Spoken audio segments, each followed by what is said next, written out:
Seven, six, five, four, three, two, one. You'll never have the sacred stone. Oh, this you crazy mother.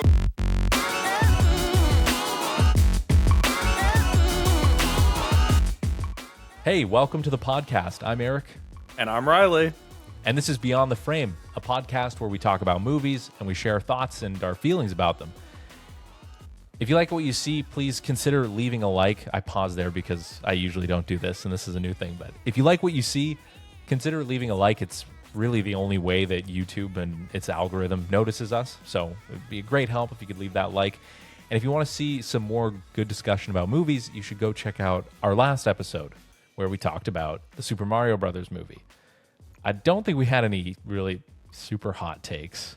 Did we, Riley? Do you remember anything controversial? I feel like no, because I feel like the consensus on that movie was was kind of underwhelming, and people are going out and seeing it anyways. That doesn't really matter.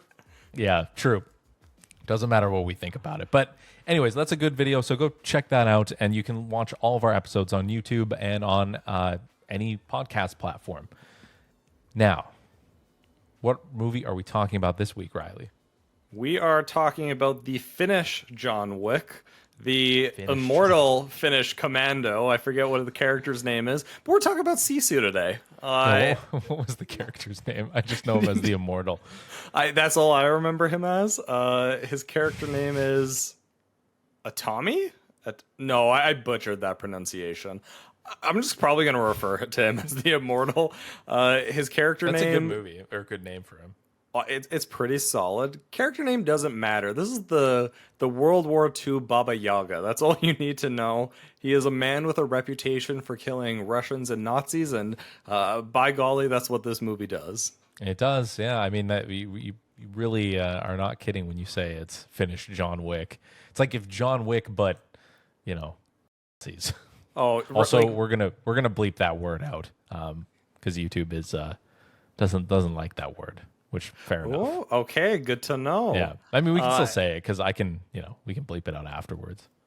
But really, like beat for beat, this movie has so many parallels to John Wick, and I feel like it's almost impossible to talk about this movie without drawing those comparisons because really, it's Act 1. It's a man who is isolated, trying to just live a peaceful life. Act 2, someone disrupts it. Act 3, violence ensues, and you learn that there's a mythos behind this man. Act 4 is the execution of the revenge plot. Yeah, it really is beat for beat John Wick, which I'm here for. It was my favorite part of the movie. I feel like it was simple, and in the same way that John Wick 1 was very simple and straightforward. But before we get... Oh, actually, one question before. Yeah. How busy was your theater? Actually, surprisingly busy. When we bought tickets... You saw it on the Friday, right? Yes. Friday evening. And when we bought tickets, I think we were maybe like the fourth person in the theater. But when we actually attended, we bought our tickets that day. But when the theater was practically full. Like I would say it was probably 90% full. Wow. Which actually surprised me because Sisu's been out for a couple of weeks, hasn't it? I think 2 weeks.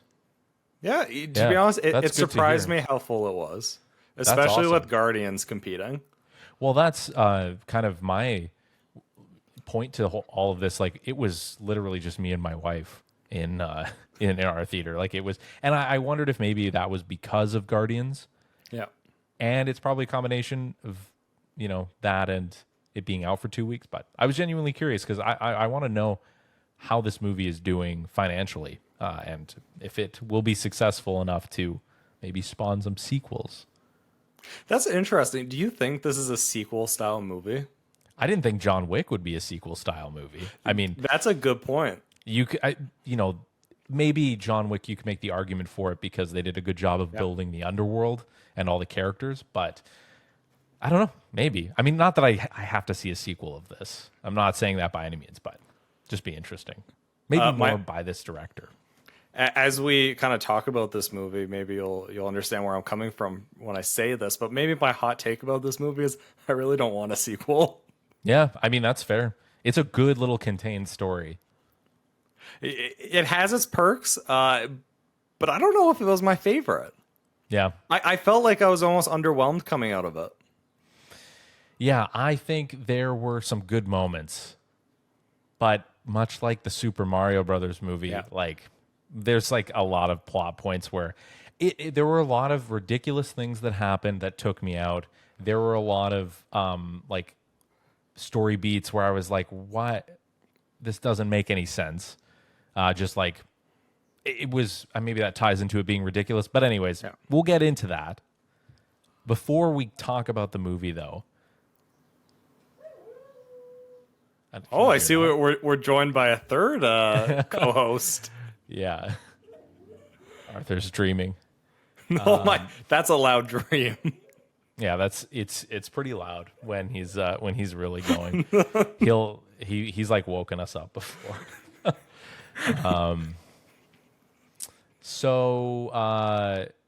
Before we talk about Sisu and whether we liked it or not, Yes. I want to talk about the writer's strike. Now, Riley, you've said multiple times in our conversations that you don't know like anything about it. Well, I know that it's happening, and I know that it's impacting just because of the nature of headlines and how Sure.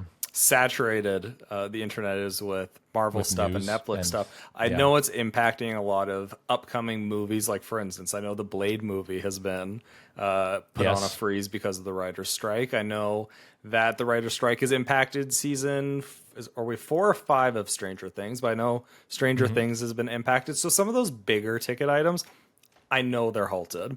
But in terms of how the writer's strike is going, even really the motivations behind the writer's strike, is it wages? I don't really know. I don't know the background to it, and I don't know how it's going. Like most strikes, it's about wages. It's about fair pay, essentially.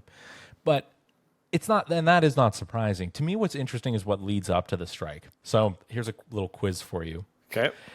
How many scripted TV and movies, scripted TV and movie productions, how many of those do you think started this year alone, if you had to guess a number?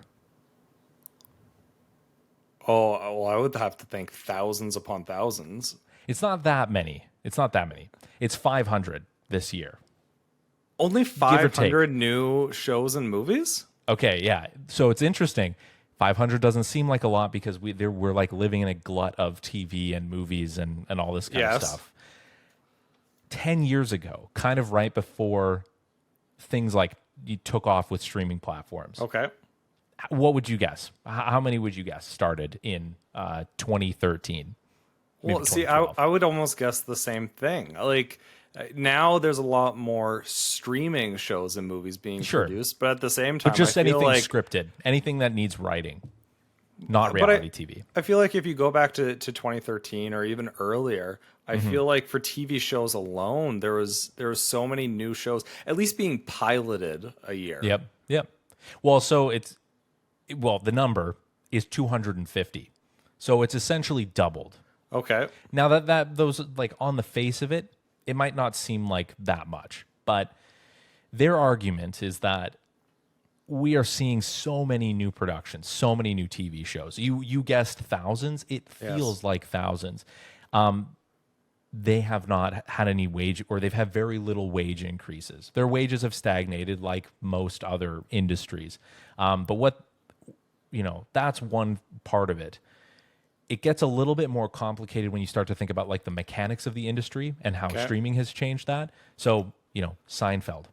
If you got a job writing on Seinfeld, you were well looked after. You were a staff writer. You would be employed for a long time because the episodes were 20, or the seasons were rather 20 episodes. They were very long. Nowadays, you get like 10 episodes because they are, that's just the nature of the platforms. They do shorter form content, and they are using talent that is used to making movies. They like shorter commitments.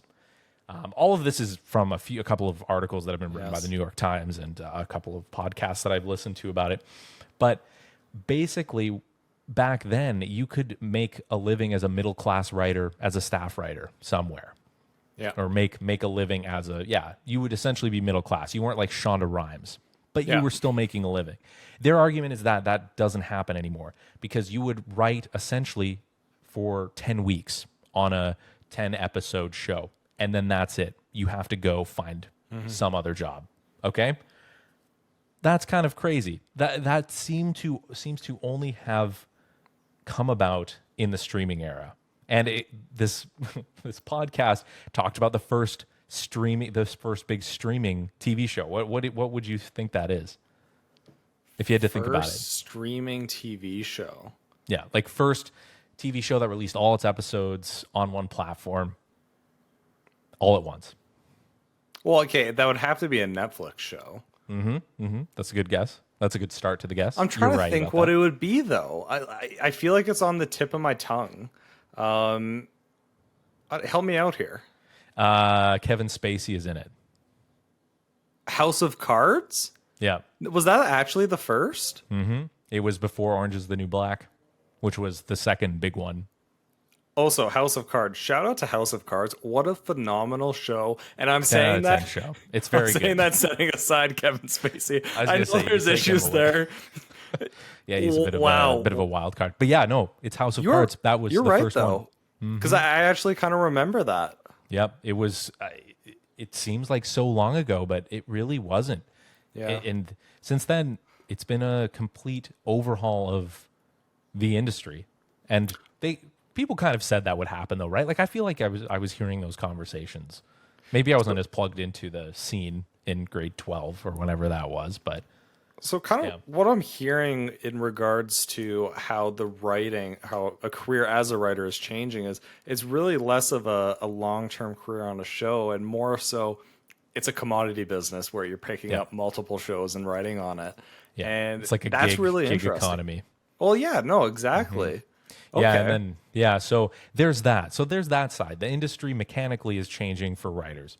Okay. The other side of it is residuals have completely changed. If you know the term for how it works with. Well, I've heard that for actors because I remember there was Sydney Sweeney of all people who stars in Euphoria. She talked about that where these new actors who are going on Netflix shows or streaming shows, the residuals aren't the same. It's not like you're hopping in on Friends or The Big Bang Theory where you have a hit show and you're set for life. Granted, you're still going to make a lot of money and you're going to, unlike writers, you're going to have the opportunity for sponsorships, brand deals, and make a lot more money that way. But the residual business, much different now. Very much so. It's the same. You described how it is for actors. It's the same for writers. So what would the residuals, their argument is the residuals would essentially keep you afloat as you were, moving between projects. And it would maybe give you time to take time off and create your own project. So yeah, that's another aspect that's changing. And then the final aspect that was like the most interesting to me is that now writers are kind of siphoned off in the writing room. They're not usually asked to come on and to produce. And this is shout out to Jacob Colin. He was on the podcast. Jake Colin? I can't remember exactly. Sorry if you ever watched this. But this guy was talking about how he interviewed Michael Schur, the creator of The Office and Parks and Rec. Okay. So he, when he was writing for The Office, he got to do a lot of different things. He got to learn how to sound mix. He got to learn how to do set design. He got to learn how to do to work with actors on set. He got to do all of these things that then allowed him to go off and help or create more projects. And he basically learned all of these things. That's just not the case now. As a writer, you're in and you're out. You don't have a lot of input. So it's just really it's kind of wild.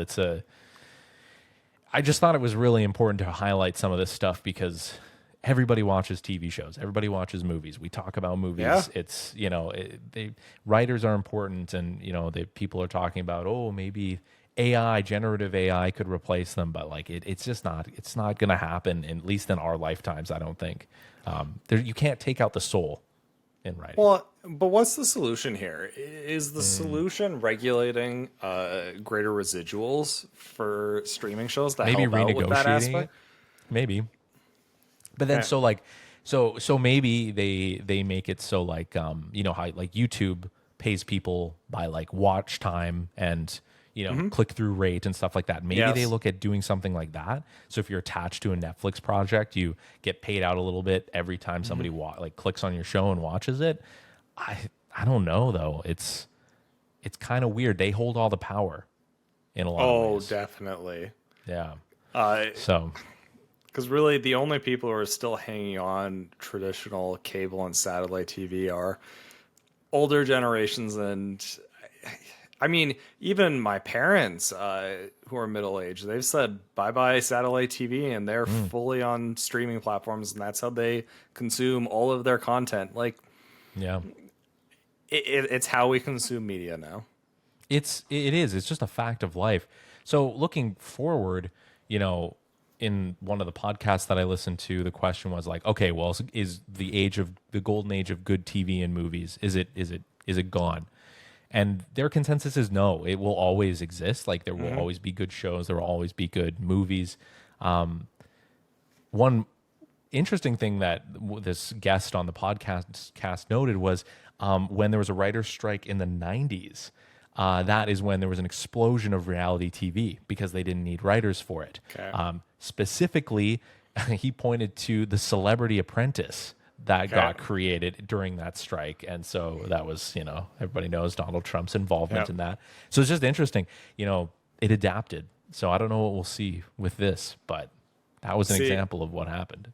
I think right now, especially with the streaming era, we're getting some of the best TV shows that have Oh my probably God, yeah. ever come around. And yes, they're shorter form. Yes, they're 10 episode shows, but they allow for such tight and well written packages. Like I think of shows House of Cards. I think of True Detective. Fleabag, True Detective. Like Yeah. there's all these excellent shows. Succession. Or Succession, which I haven't watched, or now I picked up Dead Ringers on Amazon Prime, and I'm really enjoying that right now. There's, or I've started watching another show, Swarm, which is like it's a horror and another fantastic show. Yeah, there's no end to it. There's no end to it, and so that's where it's like, okay, we're really lucky to have all this content. I really hope that they're able to negotiate some sort of compromise here. It seems like they're very far apart on the spectrum right now, like for needs and you know what each side wants. So I haven't really talked about because the streaming companies do have like a side to the story. Yeah. But I don't know if it's really worth talking about because like really it just is like they're kind of hoarding this like cash. That's all it is. Their argument is they're not really making a lot because they target growth at all costs, like grow the subscriber base, you know, like dump money into productions like Amazon, like dumping like all that money into Lord of the Rings. Not that it was bad or anything, but you know, it was like a TV show that cost like millions of dollars per episode to make. That did not happen before streaming. So yeah, and then there's like an arms race between the companies and that it gets more complicated. And really at the heart of it, it's like these people just want more fair pay and they want to be able to make a middle class living by writing. I mean, maybe there's also a conversation to be had about actors and their role in these shows because you can't be an actor or an actress or be involved in these shows without good writers, and your show or your product or your movie or whatever you're making won't have longevity without good writers. And I It think of lives and dies on situations writing. where, well, take The Last of Us. Pedro Pascal was making $600,000 per episode. Or there's other shows like I'm pretty sure with The Big Bang Theory, the guy who plays Sheldon Cooper, he was making I think $500,000 per episode, or maybe it was up to $1 million per episode. But you hear about these crazy numbers, and maybe there's just a conversation to be had about awareness of your place in the industry and distributing some of that wealth, because how many writers are there on a show? Some shows there's going to be a lot, other shows there's only going to be a few. But Yeah. can you redistribute some of that salary that is borderline obscene to other people to help out your production crew? Yeah, I love to know what the economics are in their minds. Like, it really is like writing is the foundation of everything for a show, unless it's reality TV. So I don't know why the talent gets more. Like, I understand why the talent gets more in a way, but like, it's like, to me, it just seems so backwards. But The it's the actors same. Yeah. Well, it's the same conversation with really capitalism. Period. It's That's you. true. It's like you find those companies where the CEO's walking away with millions, but yet their employees are on minimum wage, which minimum wage today it's not a living wage. No, it's not. So rather than taking millions away or getting millions of dollars in bonuses, redistribute that to up some of the other people's wages. It's that classic issue. Yeah, it is. It doesn't. It really doesn't end. No, and I don't purport to know the answer, but I just think No. it's an interesting question where the success of your show really does hinge on how well the characters and the story is written, as much as it does of a good performance. Yep. You need both, but Well, just as without much as like writing. good direction and good Yes. cinematography and all that kind of stuff. Like, it's a team effort. Like, $1 million episode of a TV show does not get made by one person. No. So, this is just one piece of the puzzle. So, anybody watching this, do a little bit more research into the writer's strike. It's very interesting, and there's, there could be some big things that come out of it. So, it's good to stay informed. I'm excited to see where it actually ends up and what kind of change we see from this strike. Yeah, well, especially even just like what projects get canceled or shelved. Like, my understanding is that like soap operas will be able to run for like another like maybe 2 or 3 weeks.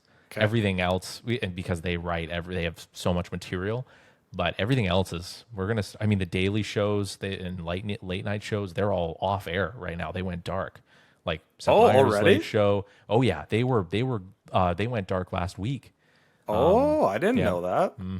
Yep. See, 'cause here I was just thinking that phase 5 of the MCU or whatever, when that was hanging in the balance. No. That was the big stakes for me.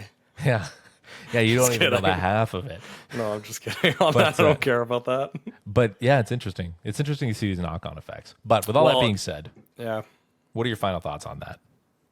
I just having this conversation with you, it really opens my eyes to some of the bigger issues, and even just learning that late night shows are being canceled.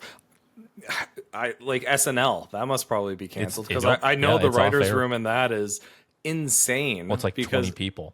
yes, it just shows how important writers are to this. And I think if you're going to be running a successful show or a successful film industry, you're going to have to make some concessions You gotta here. respect them, right? And by proxy, without them, you wouldn't have us. So, Oh, exactly. really, we could go back and review old movies, I guess, but who wants to do that? It's the butterfly effect or the trickle down effect, whatever you want to call it. It really is. Yeah, Ashton Kutcher's gonna bust through this door here, and I haven't watched Butterfly Effect, so I can't. I just can't know even how it consider ends. that. You just know how it ends. Yeah, I've never seen it either. Okay, well, all that being said, we are going to talk about Sisu, which is actually produced by Cineplex, of all people.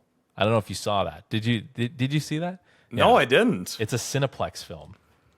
I didn't know that they were even in the production. maybe it was distributed by Cineplex. Okay. Anyways, wow, That this almost is makes great. more sense to me. I didn't know Cineplex was in the producing business. But to be honest, I have no idea. Cineplex. Anyways, we can go beyond that, but it was something that I noticed. Yeah. So either way, Sisu, you kind of alluded to like not liking it. Tell me more about that. See, my issue with Sisu is kind of what you alluded to. It's the same thing with Mario, where there was a lot of really good moments, and I thought some of the kills were really creative. I thought there was some very enjoyable absurdity, though at times the absurdity definitely goes a little too far. But my issue with this movie is it attempts to be John Wick, but in a much less intriguing manner. See, John Wick was a very simple premise with these excellently choreographed scenes, but in between those choreographed scenes, there was such a strong foundation and world building with the Continental and this world of underground assassins that even those slower periods where no action was happening, you were still intrigued. There was things that made you wonder. It captivated your imagination a little bit. There's a and depth. for me, there was depth. And for me, for Sisu, it was good action scenes with none of the intrigue in between them. It was too slow. There was nothing to really captivate my attention between those moments. It's interesting that you bring up it being slow, because I definitely feel like there were some scenes and there were some shots and just like weird sequences that seemed to go on for too long. Like the camera was almost holding on a shot for a little bit too long, or there was a reaction shot when there didn't need to be a reaction shot. It was, the filmmaking is a little bit clunky, and I think that really does translate through the plot too. Yes. It just keeps going and going. Whereas like with John Wick, when you go to a different action scene, I'm not like, oh, he's shooting more people. I think, oh my God, he's shooting more people. Yeah. You know, whereas like this, I'm like, I know he's gonna kill them. I don't know. Yeah, you know what you're getting into from the start. And Yeah. this, like, if you think John Wick 4 and the abuse that John Wick takes in that movie is absurd, like, for instance, This is so ridiculous. walking away from being thrown into a car during the traffic circle scene. Or falling down like 20 flights of stairs. That's nothing compared to this movie. This guy he lives up to his name. He is truly immortal. Nothing will kill him. He is beyond human. I found that kind of annoying because Yes. like every time they brought up, oh, he refuses to die. It's like, we get it. He has plot armor. You know, it's not because he's doing anything differently. He's literally like blocking bullets with like I can't remember what it was. His gold panning thing, like Captain America. Like, that's going to do anything? Well, yeah, or he just gets like shot in the leg with like 20 people shoot. It's just, there's so many ridiculous moments in this movie where I wasn't like, that's so great, it's so fun. It was more like that took me out of the movie. No, and you're actually right, because it's not Captain America that it reminds me of. But that scene where he picks up the gold pan and deflects all those bullets, that's basically ripped straight out of the Wonder Woman movie. Oh my God, you're totally right. Yep. World There's War smoke II and everything. in the field. Yeah. Yeah. There's 100% Wonder Woman, but this isn't a superhero movie. I mean, it's absurd, but it's not a superhero movie. No. I could buy it if it was Wonder Woman, but I can't if it's like some old Finnish guy. No, and initially I really did like this movie. I liked the start of it. I liked that he was a silent protagonist who just wanted to find a little bit of gold. We don't really know what the gold is for. Presumably it's just so he can have a healthy retirement, but we don't really ever know that. But just as the movie progressed, it was just such a straightforward premise with no intrigue to it. And don't get me wrong, I laughed at a lot of I chuckled at a lot of the kills. Like when he would throw a landmine at somebody and then they would they would blow up in these fantastically gory ways. That was interesting, but that's about all the movie had. And you get to the end and he's doing these things that aren't even within the realm of possibility. He's hanging on to an airplane with a pickaxe, and somehow he gets in the airplane. We don't really ever know how, because you don't actually see him. Doesn't he just pop up from the floor?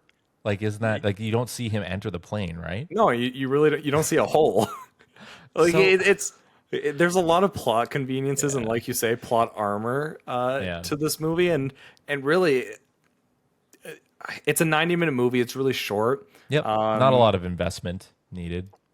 It's just a few really good action scenes, and that's about it. Why do we not think that, like, why do we not get upset when Tom Cruise does it, when he's hanging off the edge of a plane? Like, why is that not as, like, why are we like, oh my God, that was such a good stunt, versus like the plane thing? and Sisu with the pickaxe, like that seemed weird. That seemed That's a not good believable. comparison. But why? Why is that? Is it because of the special effects? Is it because like Tom Cruise probably was actually hanging off the side of a plane and when it took off, and they just like I don't know. green Maybe screened it's out stuff? maybe it's a little hypocritical. I but maybe one of the reasons why I treat this movie a little bit differently is because the plot is very simple. It's supposed to be a boots on the ground. This is post World War II, at the tail end of World War II. Last couple of weeks. Whereas Mission Impossible is literally world-ending threats, and like the scale of just the plot is absurd with Mission Impossible. It knows what it is, and that's not to say that Sisu doesn't, because Sisu is touted as this immortal figure, and it wears that absurdity on its sleeve. But I don't know. It's a good question to consider because, like you said, in was it Mission Impossible 6, I think, where he is hanging off the side Rogue of an Nation airplane. was that one. The Rogue Yeah. Nation, Whatever yes. that Yeah. number is. Yeah. Yeah, he was doing that. And maybe it's a little bit different too because we actually know that he did do that, granted with the appropriate safety straps or whatever. Maybe it looked convincing, and then this scene didn't look convincing. Oh, this didn't look convincing at all. Yeah, the special effects were it was They were shoddy. they were clearly pushing the upper bounds of their budget, let's say. The practical effects were pretty good, but the special effects left a little bit to be desired. Agreed. Here's a question I have for you. How'd you feel about the use of animals to display violence and to create scenes? Yes. Yeah. Tension's the right word. Yeah. No, I think it I was thought I cheap. went too far. It was cheap. The dog, it was, the horse getting blown up. Like that I accepted because like I think it was a good way to start off the violence of the plot. I'm sure that it was at least like he hadn't really shown. Actually, I don't know if it's really even forgivable with the horse. The dog and the grenade strapped to the dog. That's where I was like, stop this. Just stop. This is dumb. Like you're literally just putting this dog in danger. So I'm like, oh my God, are they going to kill the dog? It was frustrating. It was a little frustrating. So for those who haven't seen the movie, there's a couple of scenes with notable displays of violence or tension or threats of violence towards animals. So the movie kind of kicks off with the main character or the protagonist's horse stepping on a landmine and it being blown up. But granted, you've seen violence against horses before. You've seen horses get blown up. You've seen horses get shot. But what differentiates this movie is that could have been a perfectly viable scene on its own, but it lingers so long on the completely dismembered and blown apart horse. I don't know. gruesome. Yeah, it really is a gruesome and graphic scene, and I don't think it Did not advances need to the plot or assists in the mood or add anything to the movie beyond just being a gruesome scene. Because like I said, you could have a scene where you step on the horse or the horse steps on a landmine and it blows up. Quick flash, that's all you need. You get the weight of it. You don't need to linger on it. But the movie almost uses that as a threat that it holds over you for the rest of the movie. There's scenes where the antagonists are taking shots at this guy's dog and they miss, but because you've seen that horse scene, you think they're actually going to kill the dog and it's probably going to be violent. And then later, as you mentioned, there's a scene where they strap a stick of dynamite to the dog and you think, okay, they're actually going to do this here because they've shown that they're willing to go to that length. And That's why I'm saying it's cheap. Yeah. It really doesn't add in, like you said, anything to the plot. It'd be one thing if like maybe he had like a connection with the horse and it was they had scenes together where he was like shown as really I don't know, like it was some kind of loss, but really it has no bearing on the plot whatsoever. But even if he did have a connection, you could show the flash of the horse getting blown up, but keep the head intact, and then keep any shot between him and the horse where it's him facing the head that looks relatively intact. Instead, they're showing the literal dismembered horse with all of its parts scattered around. It's Yeah. just, there was a more tactful way to do it, and normally I'm not one to care about this sort of thing. And I say care about this sort of thing in terms of violence and grotesque scenes, because I pretty much watch everything. But the fact that this was animals makes it a little bit more uncomfortable, and less easy to disassociate. And Jessie, during some of those scenes, my partner, she was actually looked pissed off at the screen. Like, why the hell would you do this, filmmaker? I mean, think about it this way. This is finished John Wick. John Wick did it so well already. Like that Yeah. scene where, spoilers for John Wick if you haven't seen it, the dog dies. That is done so well. It's powerful. They don't actually show it happening. It's all focused on him, on John. Yeah. So, like, yeah, you can do it tastefully. You're totally right. They just chose not to. And this brings me to my next point, and the next thing that I didn't like about the movie. Okay. They were so blatantly trying to rip off like a Quentin Tarantino style of movie that it was too much for me. The gore is one thing that you can look at. Yeah. Okay, there's that. The narrator that's in there for like 5 seconds and then is gone. So many Quentin Tarantino movies have that. Yeah. And the chapters, the title cards, like I don't know. Maybe I'm stretching this a little bit too far, but it definitely was Tarantino-esque. And Oh, I'm not absolutely. I'm not the biggest Tarantino fan, but like they didn't need to do that. They did not need to do it, and it was done very sloppily. Though I will say, I actually did like the title cards. I like. Oh, did you? Did you like I- that they were more destroyed as the movie Yes. like went through? Yeah. And to be honest, I don't mind. I kind of like when Quentin Tarantino does the acts. I don't know why. I feel like I it think just he does it breaks well. up. Yes. But no, that's a good point. There's a lot of parallels there, and you wonder if it was The intentional or execution not. just wasn't Yeah. good, in my opinion. Yes. But I don't know. I think that what is there to really say beyond, like the plot has like it's very cliched, I guess. I'll For also lack of a say better word. to piggyback on the writer strike. Okay. I actually thought the script was pretty poor too. Oh my god, the it was Nazi bad. characters spoke like bad guys, and that was the They were dialogue. they were like cartoon characters. They were Yes. caricatures. Yes. Yeah. Well, and the protagonist, he has one doesn't line at the speak. end of the movie, so he doesn't really matter. The only dialogue you get is from the antagonist, and it is beyond cartoonish. There's Oh, so bad. the motivations are very minimal, which is, I mean, it's fine for the movie, Fine, but yeah. just the banter between the antagonists was kind of just made me annoyed. Yeah, be it honest. it was lazy writing. So lazy. But it's interesting to me though, because my impression of this movie is very underwhelming, and I think I would almost border on the side of I didn't really like it. And it sounds like you kind of feel underwhelmed by it too. But it's getting a good reception, or at least I feel like in Some general, people are liking people yes. And I look at IMDb, it's a 7.3. Don't think it deserves a 7.3 at all, but at least in my pockets of the internet, it seems like people are kind of enjoying this movie. Oh yeah, I mean, I think that from what I've seen on some of the reviews is that there are people who are thinking that these are some of the best action scenes that they've watched in a movie in the past like 2-3 years, which is crazy. They really need to see John Wick 4 and Mission Impossible. I was gonna say how many, even the Fast and Furious movies, the writing isn't so bad, Yeah. and the action is way better. Yes. So, I mean, I hate to bring up Fast and Furious, but it,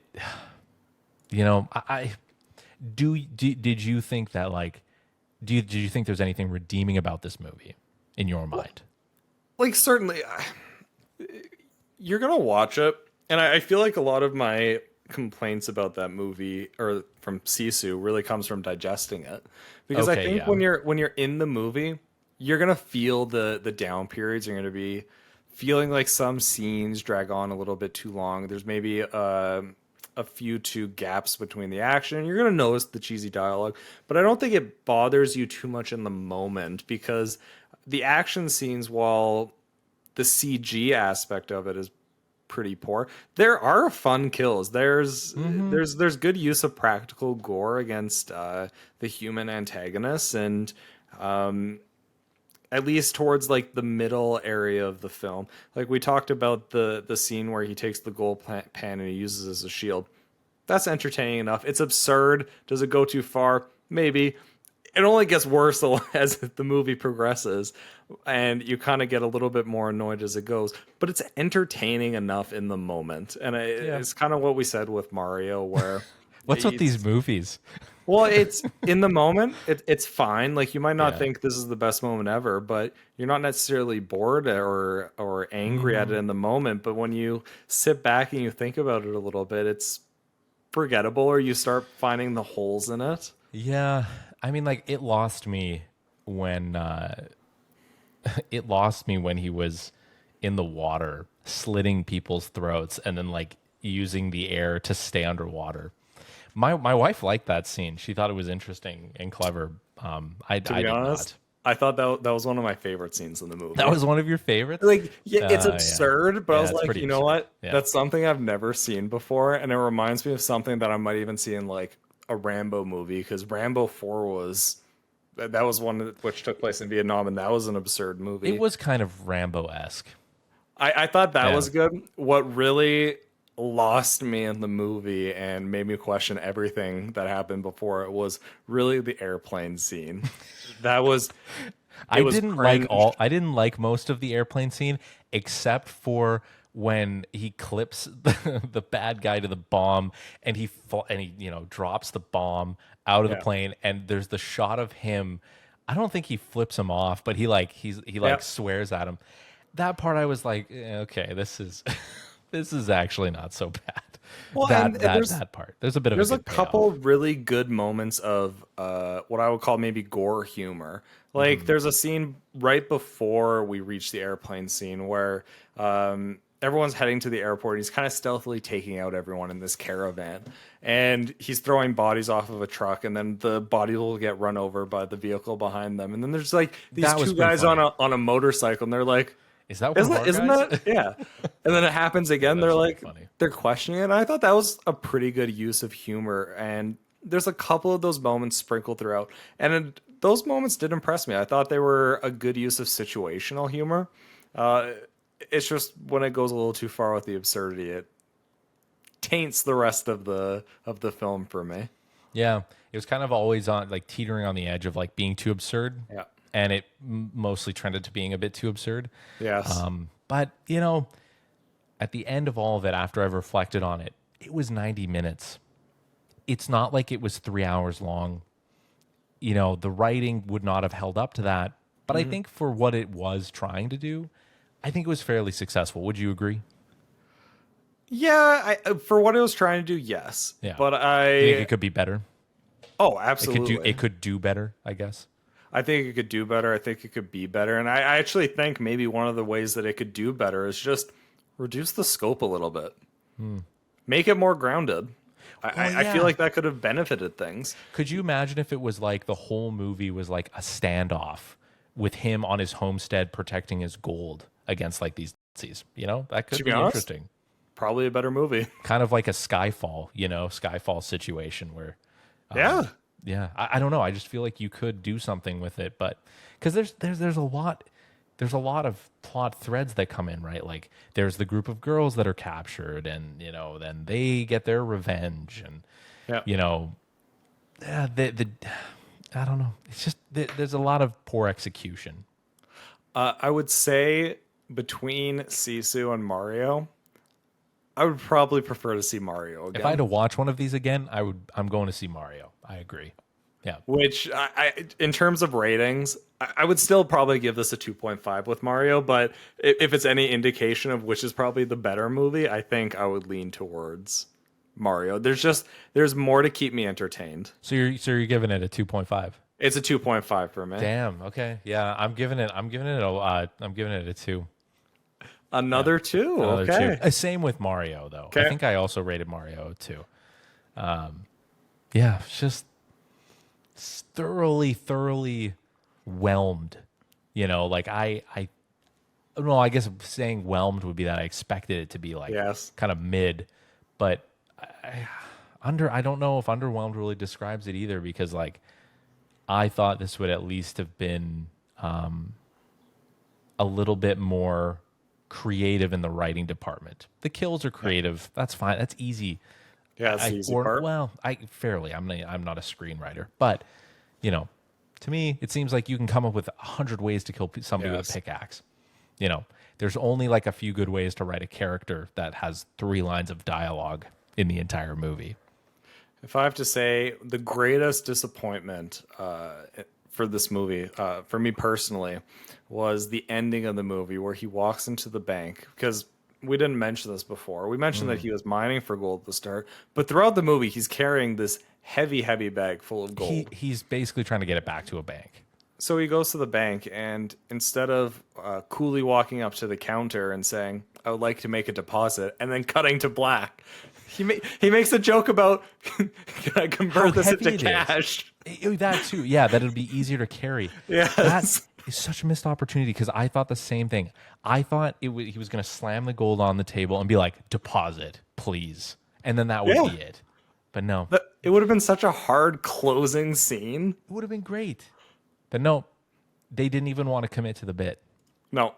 Instead, it was It had to be a one-liner. for his single line in the movie. I was so disappointed. Same, 100%. I was, yeah. And not like I had high hopes for this movie either. See, I did. Did you? Okay, yeah, fair enough. I thought it was gonna be fun. Like, once again, it's not that it necessarily wasn't fun. I just expected it to have more of a reaction like that first time I seen John Wick, where I was expecting just an action movie, but then something more would capture me, and it would elevate this movie to something I didn't expect. And I thought Sisu would have some sort of magic to it, but it didn't. Not for me. No, just didn't capture you. No, I'm buying this on Blu-ray. To be honest, I'm not. I wouldn't buy this if it was a $3 movie. Damn. Okay, well, you've heard it here. We really did not like this movie. And we may be the black sheep. Maybe. I don't know. If you have an afternoon, you got a couple of bucks to spend on a movie, maybe go watch it. But I would not recommend this to anybody. Yeah, I'm with you. Maybe watch it if it's free on streaming, but I don't know if this is a movie that you need to pay for. Go watch John Wick 4 instead. Yeah, go watch John Wick. Go watch Atomic Blonde. Go watch Nobody. There's so many good action movies.